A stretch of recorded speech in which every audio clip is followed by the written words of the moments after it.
hailing from The Hague in Holland. You might know him from records he's released on labels like Bunker Records, Cream Organisation, even labels like Cocoon and Detroit's Ghostly International. A man of many aliases, Gladio, Polarius, and of course his own, amongst others. Can we have a round of applause for Mr. Legowelt? How you doing, Danny? Pretty good. Yeah. I mean, rather than me trying or talking about what you do, I think probably the best way for people to get an idea of what you do is to play a record.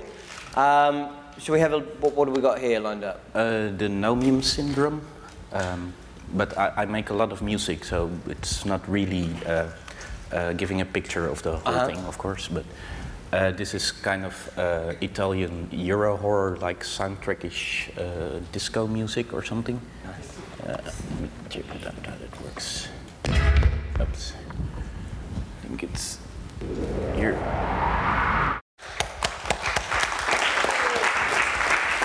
So again, I mean, what project's this done under, and what's the alias that you do that kind of music? This was released under Legowelt, like. That's in the Legowelt name? 3 years ago. On what label was it? Bunker. Okay, cool. Now, I mean, just for to give people an idea of this place that you come from. I mean, you're born and bred The Hague. Yes. Tell us a bit about The Hague, man. What's it like as a city? The Hague is a pretty big city for Holland, like 1 million inhabitants on the North Sea, on the coast, and it's also the government capital. And there's like the International Court of Justice and the United Nations, and all the war criminals go to there and stuff like that. But there's always been a music scene in The Hague. Like most music comes from The Hague. Already in the 60s you had beat bands like Q65 and Golden Earring that were in the charts here. And all kinds of music is coming, commercial music and underground music coming from that city. I mean, how about, you mentioned the 60s before, but how about kind of going through the 70s and 80s, what was happening musically in The Hague? Well, in the 70s, The Hague was the funk capital from Holland. There were lots of funk bands, and also punk and hardcore was very, how do you call it, there. And in the 80s, there was lots of Italo disco. It was like out of Italy, probably the place where most Italo disco was played on the pirate radio stations and stuff. And everybody had it in their car or something, and they played it in the discos and stuff like that. And all the Italian guys came to perform in The Hague. Right. Is The Hague historically been a fairly multicultural city? I mean, do you have different, you've had, large parts of immigration come into The Hague, or not really? Yes, it is.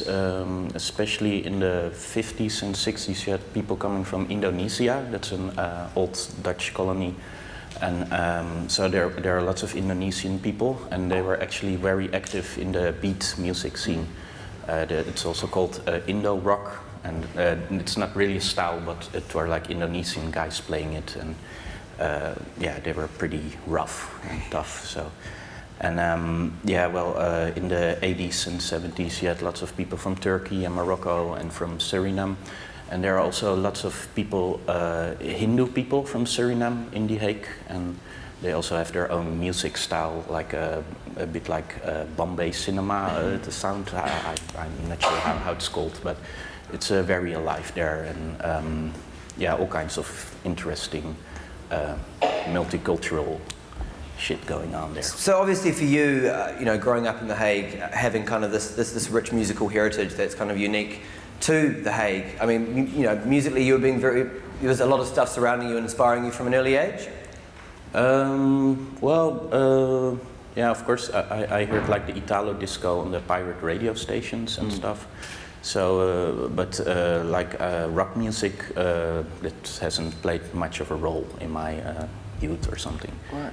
I mean, you talked before about, the pirate radio stations. I mean, historically, any kind of major musical epicenter, the radio's been pivotal to, inspiring future generations of DJs and producers, be it, in Detroit with Electrifying Mojo and The Wizard, and Chicago with the Hot Mix 5, and obviously London and pirate radio. I mean, how important was pirate radio in The Hague?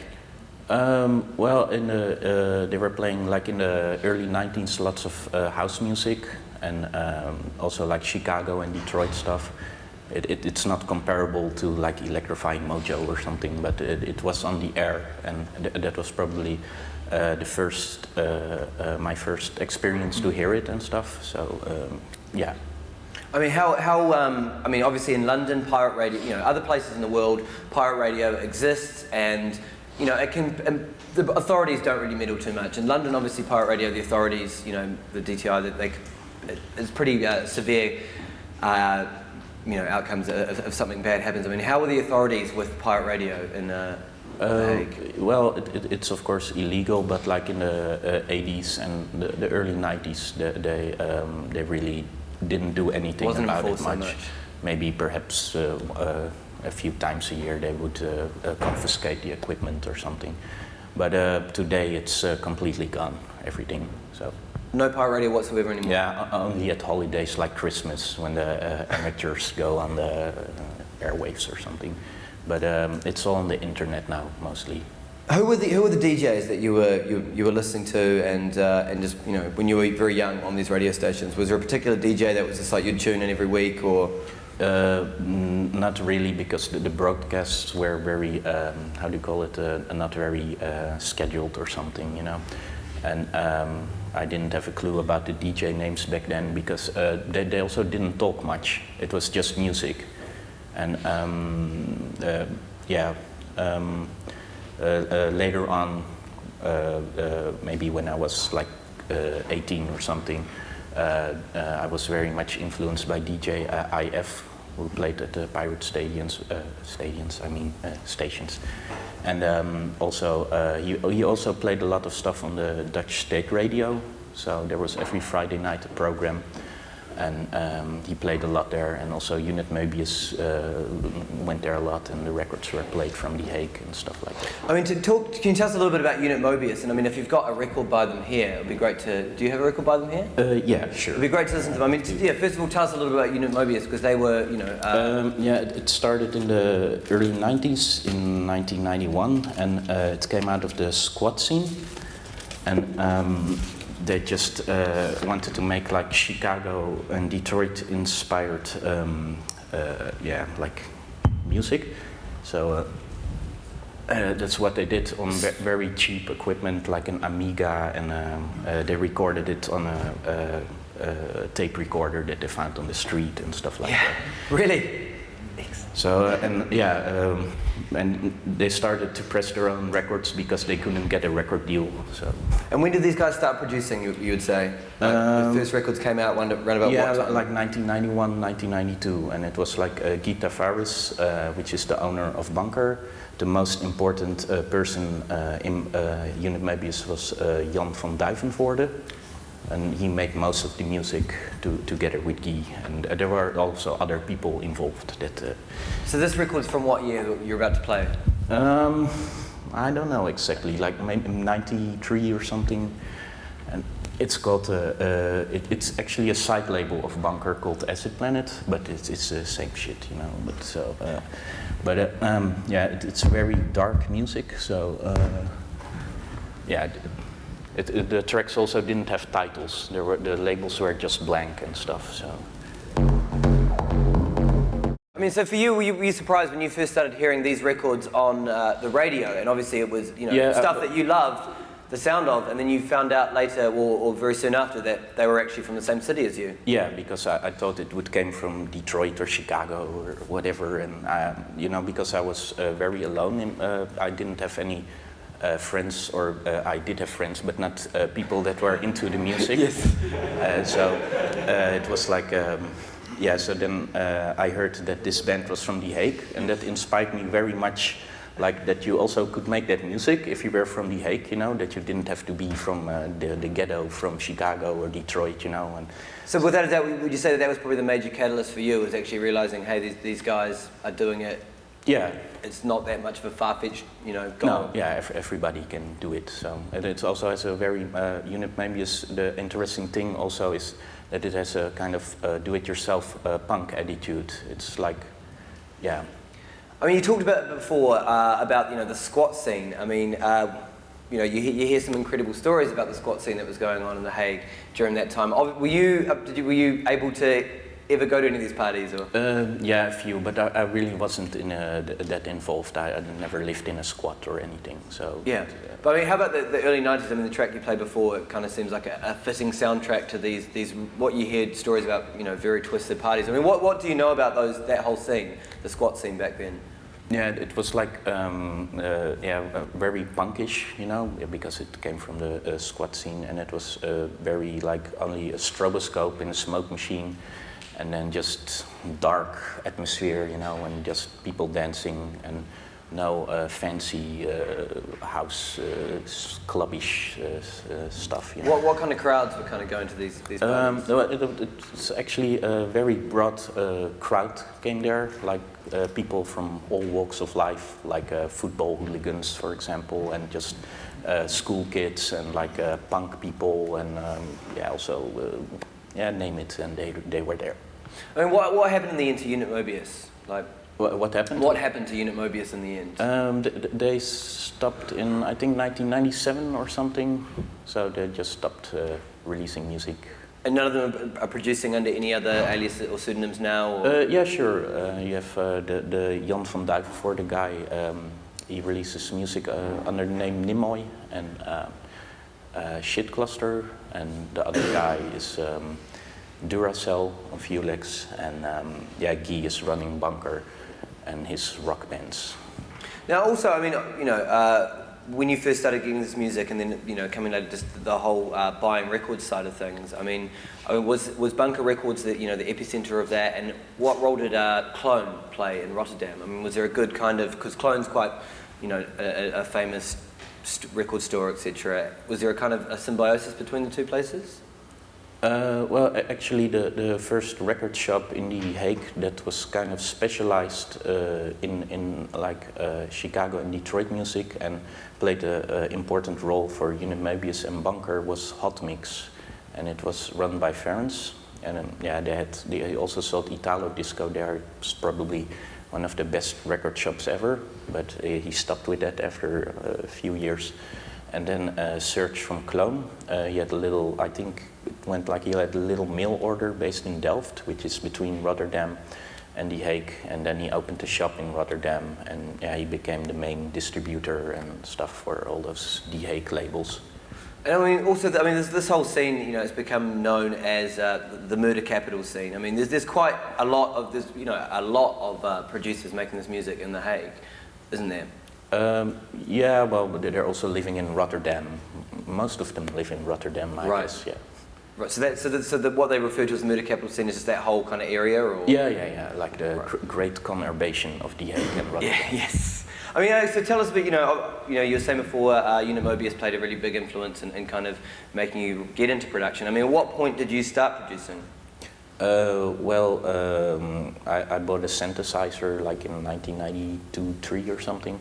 And then I just fiddled about, tried to make music, and it actually took a few years before I understood the machines and stuff, because there was no internet back then, and you had to borrow a book from the library, but there wasn't anything about that music in there, It was like playing normal piano with MIDI or something. So slowly I learned how to control the machines and stuff like that. I mean, did you have a lot of people kind of around you for support? I mean, did you at this stage, had you met up with these guys like Unit Mobius? Well, in the beginning not at all, because I was alone with the music, because I didn't have any friends. Yes. And then later on I started to meet people that were also into the music, but were also trying to begin, like Ork Electronique, Brian. And I gave a demo tape to Guy from Bunker in 1998 or something. So it took quite a long time. I mean, what were these early productions sounding like? What? What were these early productions sounding like? Your first kind of forays into production? I can hear it. Let you listen to it, because it's released on a record too. Okay. But it's still sealed. I don't know if you can open that shit. It was made entirely on an Amiga, Right. In Octamet, that's a tracker program. Yes. It works it's like an 8-bit sampler, the Amiga computer. And you still have it in your studio now? Yeah, I still use it. Right. How long you had it for? Since 1988 or something. Yes. So. There's a lot of people out there that are making music still with an Amiga as a sequencer and a sampler and using it as a program. Yeah, but like Unit Mobius also worked like that, and Orc Electronique also still uses the Amiga. I'm not sure which side it is because there's nothing on it. But, let me see.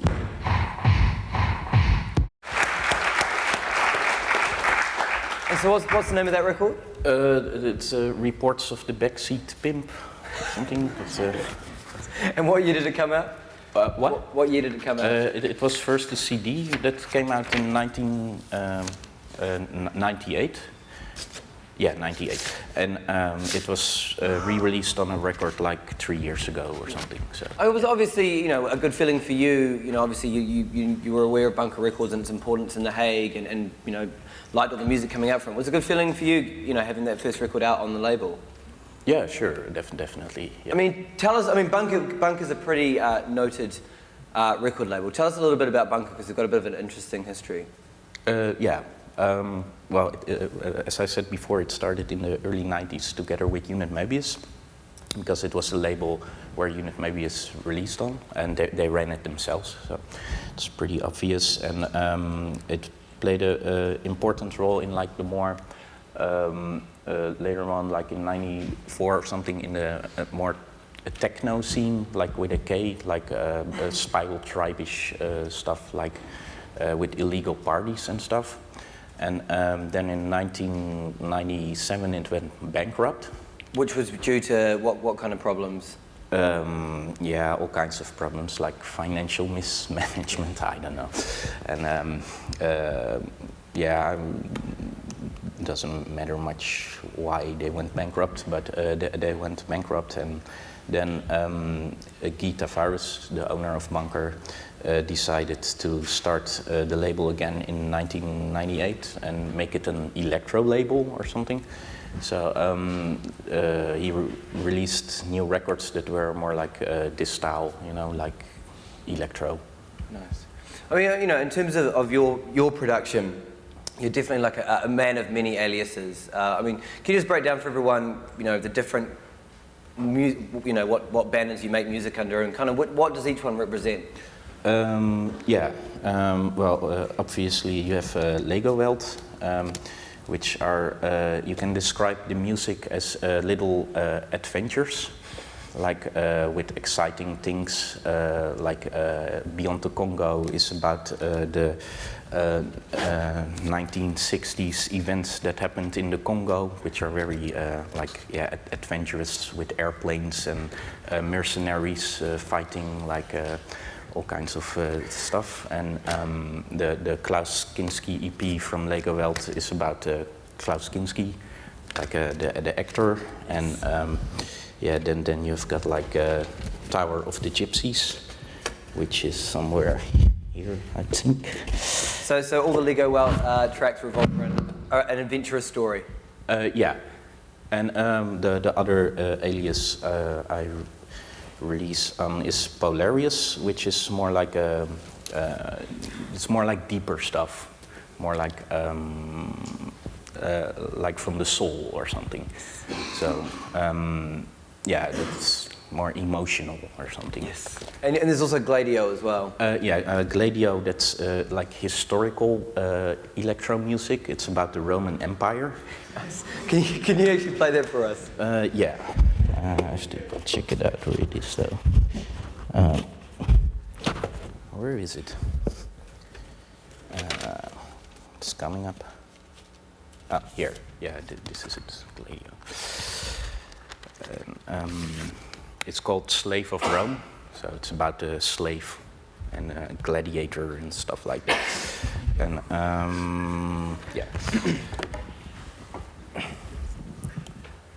it's a very dirty music, like very dirty produced, and like with kind of explicit lyrics and stuff like that. It's like It's also a bit based on Caligula, the movie, Yes, that, yes. that kind of vibe. You a big fan of the film?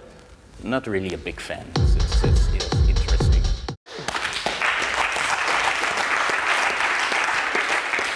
And so you do all your vocals yourself? Yeah, most of the time, yeah. I mean, you were talking before about, most of your tracks, or if not all of them, have a story. Before you go into the studio, have you got the story already in your head, or does the plot change as the track kind of takes shape? And Well, it can be both ways, Sometimes I think of a new concept that might be interesting to make a record about, or sometimes I'm just making music in the studio and I immediately get the image what it is about. So, for example, when I started with Gladio, I first started to make the music and it sounded very Roman-like, so I made it Gladio, Slave of Rome. I mean, more often than not, is that how the creative process works for you? You start with kind of an idea rather than being inspired by, say, you hear another record or what have you? Yeah, sometimes it can be another record, but yeah, it's a very mysterious subject, of course, where the music comes from. It's very difficult to talk about because you can't grasp it, right? But yeah, it just when I'm in the studio, I just start making music, and it's, I don't know if that's the way most people work or something. Yeah, but the story is very important that comes along. It's like playing with music, like you're a little child or something, and you think of the little adventures that happen, and those are go in the notes and stuff. And I mean, in terms of the work with the different aliases, are there different kind of there's certain synths that you only use, or certain equipment that you only use for certain aliases, or I mean, how does that? Yes, definitely. Like for Polarius and Gladio, I only use the Amiga, and for Legowelt, I also use the synthesizers and stuff. And it's quite important because the equipment you use also makes the sound, So, yeah. I mean, how does that work? I mean, do you go into the studio and you're like, right, I'm feeling like Legowelt today, or I'm feeling a bit Gladio? I mean, do you walk in with wearing a certain hat, or kind of you just start up the machines and all of a sudden it's like, no, yes, it's like that. That I wake up and most of the time I'm a very lazy person, and it's like you can also divide the aliases by the time I put in them. Like Gladio and Polarius, I make like in half an hour I can make the track. And for the Legowelt sound, it's probably a few days I work on a track, sometimes shorter or more or something. So most of the time when I wake up and I need to do a Legowelt track, it's a bit like really working or something. So then I have to put it in my agenda and stuff. Yes. And yeah, so it works like that, yeah. Right. I mean, just in regard to all of that. I mean, obviously the main thing is you are a you love your gear. You got a lot of equipment in your studio. I mean, just to give people an idea. I mean, break your studio down for us. Well, there's lots of old stuff, like a few Jupiters, like an 8 and a 4, and some Moogs and a Yamaha CS50, and the most are like from the 70s and early 80s. And yeah, but I also use modern digital synths like the Clavia. So you're not definitely, it's not a case of like just vintage synths, digital, no? No, not at all, because today on a computer with like the plugins, you can sound exactly like the old synths. It's more that most people don't know how to sound like that. So that's why some people say, oh, you can hear it's coming from a computer, and they think it always sounds like that, a computer, but it's not the case. It's about the technique, how you use it, and also like modern virtual analog synthesizers, you don't hear any difference with the old stuff. I mean, but in terms of that whole thing, plugins versus the real thing, surely there's something quite nice about having a hands-on. Yeah, of course, it's like psychological, it's maybe you can compare it with like cars, it's nicer to drive an old luxurious car than to drive in a Honda or something, but it will drive you to there, but and also the thing with software, I think, is like the interface. It's kind of it can work quite limiting or something, I think. I mean, in terms of vintage synths, I mean, or just synths in general, I mean, are there certain synths that it's a definite favourite for you, you know? Well, it always changes every few months, you know. Then you start to use that one again, and you get some nice sounds out of it, and so that becomes your favorite. But like if I had to choose an all-time favorite vintage synthesizer, it would be the Jupiter 4 from Roland. What is it about the Jupiter 4 that you like the best? It's like one of the first polyphonic synthesizers from Roland that works without chips, so it's completely discrete, that's what they call it, with transistors, and that gives us each note it plays like a really analog, organic feeling. I mean, in terms of like, you know, the production side of things, how does a track take shape? Do you start with a bass line? Do you start with like a melody or something? How does that side of things? It's always different, but it also depends on kind of what I want to do or something, you know. But I guess most of the time you start first with a rhythm, because then you have like a backing to work the melody on, and then maybe the bass line, and from there you can work the melody from the notes and stuff. So, I mean, also as well as you know, the solo material that you do, you also collaborate quite a bit. I mean, who have you collaborated with in the past, and how does that kind of dynamic change when you're collaborating? Well, I've worked with Orc Electronique. Have you got a record that you've done with Orc Electronique here? Actually, yes. I think it's on here, I hope. Yes. This track is called Haunted ARP, and it was recorded at the SAM studio in Amsterdam on a ARP 2600. That's like a synth from 1968 or something, like a wall of modular stuff. But ARP they went out of business a long time ago, didn't? What? Did ARP go out of business along? Yeah, in the early 80s, I think. Guitar synths not doing very well for them. Yeah, that was the Avatar or something. So this is the collaboration with Orc Electronique. Is it working?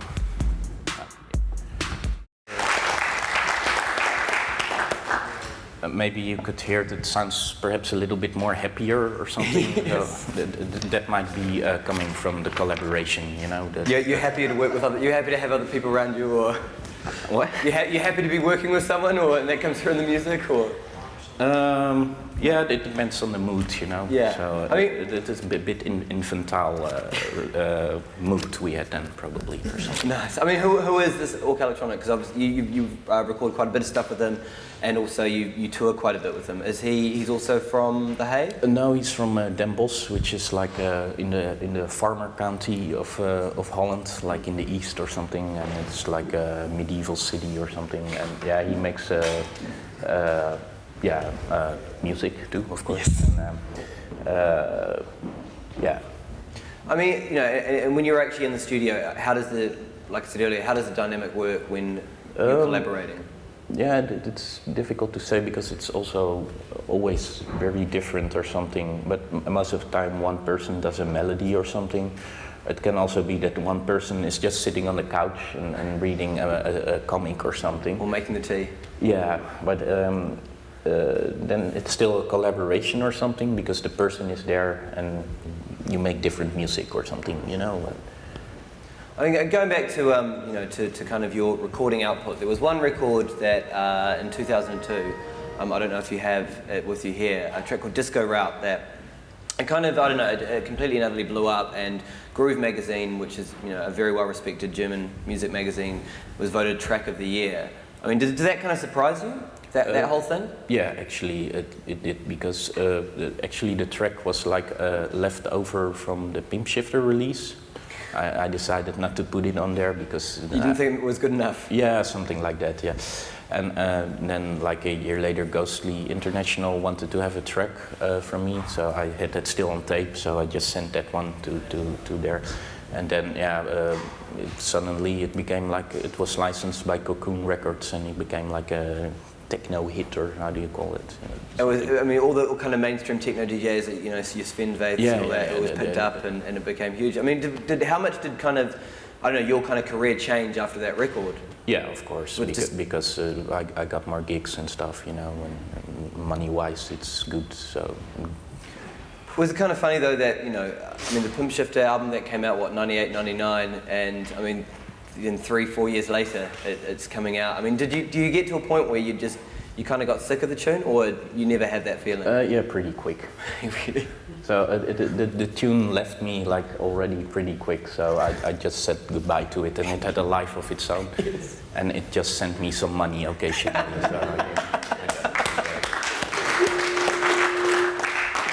I mean, you know, history's dictated with a lot of kind of, you know, artists when they're releasing on kind of small labels, and then all of a sudden, you know, either they deal with majors or kind of the larger of the independents. Cocoon's definitely, as far as you know, techno goes, or dance music in general, it's one of the largest independent labels in Germany. And you know, the business side of things, the artist tends to sometimes get shafted. I mean, all your business dealings were always fine. Yeah, I have no problems whatsoever. Because one, you know, a thing that comes up is, you know, a lot of people get a bit bitter because, you know, maybe they don't get all their royalties or what have you, but really the payoff of the exposure that you get for... Yeah, but I also got enough money, so I don't complain. Yes. I mean, tell us about your own label as well, because you've got your own label. Yeah, it started last year, and I first put out some CDs, which are... where are they? Oh.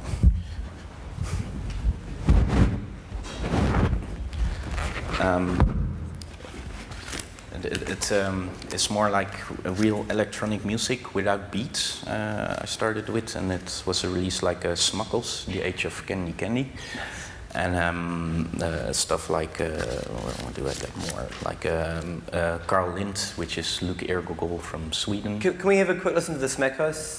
Yeah. Where do I put that in?